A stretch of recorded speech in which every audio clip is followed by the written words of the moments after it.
মাঝে মধ্যে এটা কয়েকবার আমি নাড়িয়ে দিয়েছি এঁচোড়টাকে। আমি এখন পর্যন্ত আমি কোনো জল দিইনি, ঢেকে ঢেকে আস্তে আস্তে আমি করছি। যা মশলার সময় যতটুকু জল দিয়েছিলাম ততটুকু। এটাকে আমি ইচ্ছা আছে ঝোল না দেওয়া, দেখি কেমন সিদ্ধ হয়েছে তার উপর নির্ভর করবে আমার জল দেব কি না দেব।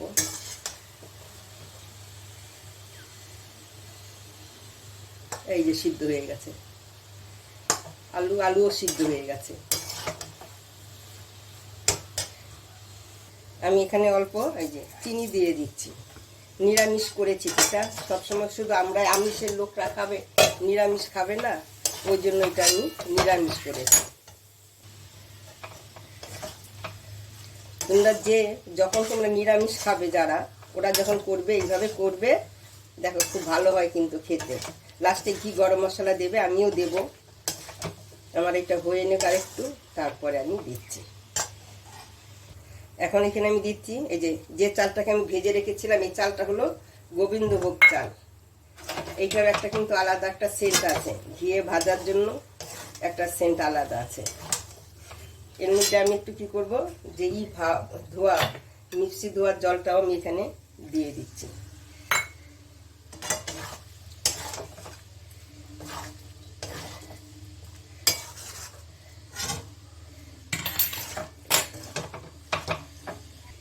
এখানে আমি এখন গরম মশলা দিচ্ছি। গরম মশলা দিয়ে একটু এদিক ওদিক করে আমি এটাকে নামিয়ে দেব। হয়ে গেছে আমার। এই যে আমি একটু ঘি দিচ্ছি, ঘি একটু বেশি দিচ্ছি আমি, কেন নিরামিষ তো পেঁয়াজ রসুন পড়েনি।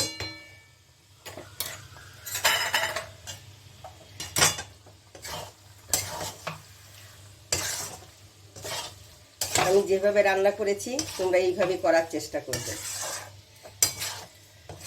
এখনকার এঁচোড় তো আর নিরামিষ, একটু ঘি গরম মশলা একটু বেশি দিতে হবে। আমি কিন্তু কোনো জল দিইনি, যা মাঝে মধ্যে একটু জল দিয়েছি, ওইটুকুই জল দিয়েছি, আর দিইনি।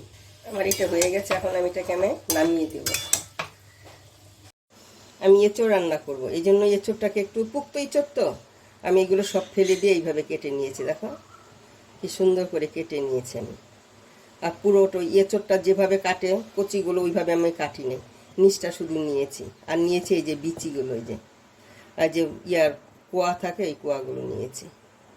মশলা করে নিচ্ছি। এই যে কাঁচা পাকা লঙ্কা আছে, আদা, কাজু আর হলো পোস্ত, একসঙ্গে আমি এগুলো পেস্ট করে নেব।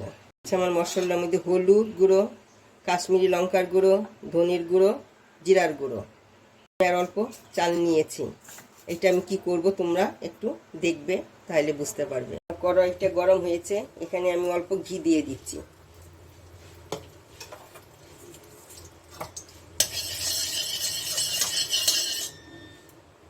এখন এই যে চালটা আছে আমি একটু ঘিয়ে ভেজে নিচ্ছি।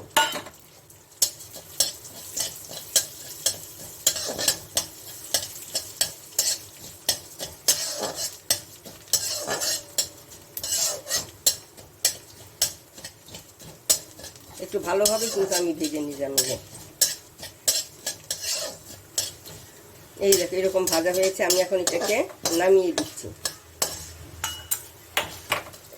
আমি এখন এখানে তেল দিচ্ছি।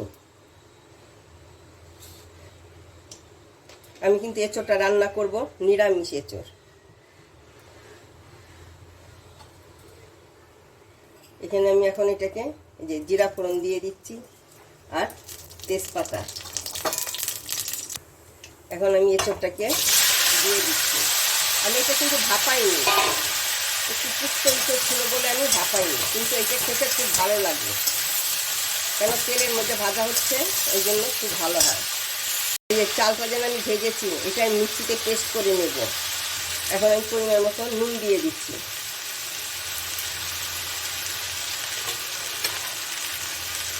নুন দিয়ে এখানে আমার এই যে জিরার গুঁড়ো, হলুদ গুঁড়ো, এটা হলো কাশ্মীরি লঙ্কা আর ধনের গুঁড়ো সব আমি দিয়ে দিলাম।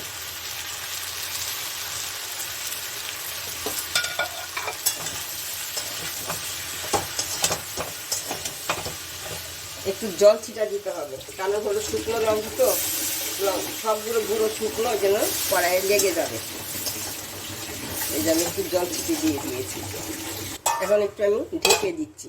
এখন এখানে আমি আলুটাকে দিয়ে দিলাম।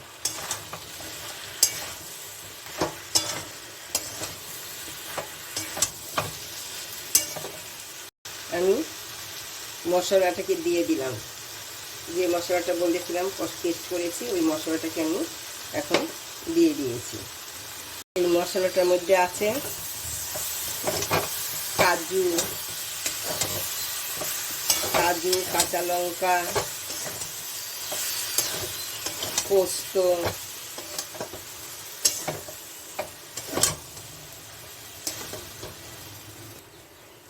আদা। মশলাটাকে আমি এখন দিয়ে দিলাম। মশলা ধোয়ার এই যে জলটা আমি মিক্সি ধোয়ার জলটাকেও আমি দিয়ে দিয়েছি। আমি ঢেকে দিচ্ছি।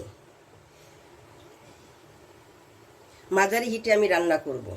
এই যে দেখো নিরামিষ এঁচোড় আমি যেভাবে করেছি তোমরা এইভাবে করবে, খেয়ে দেখবে দারুণ হয় কিন্তু এঁচোড়টা খেতে। শুধু আমিষ খাবে যারা ওরাই খাবে, নিরামিষটা খাবে না, এইভাবে ওরা রান্না করে খাবে, দেখো খুব ভালো লাগে খেতে।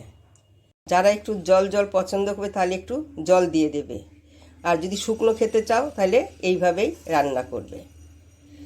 একবার হলে খেয়ে দেখো না তোমরা, সবসময় তো একই রকম খাবার তো ভালো লাগে না। আমি যেভাবে করেছি তোমরা একবার হলো বানিয়ে খেয়ে দেখো, খুবই ভালো হয়।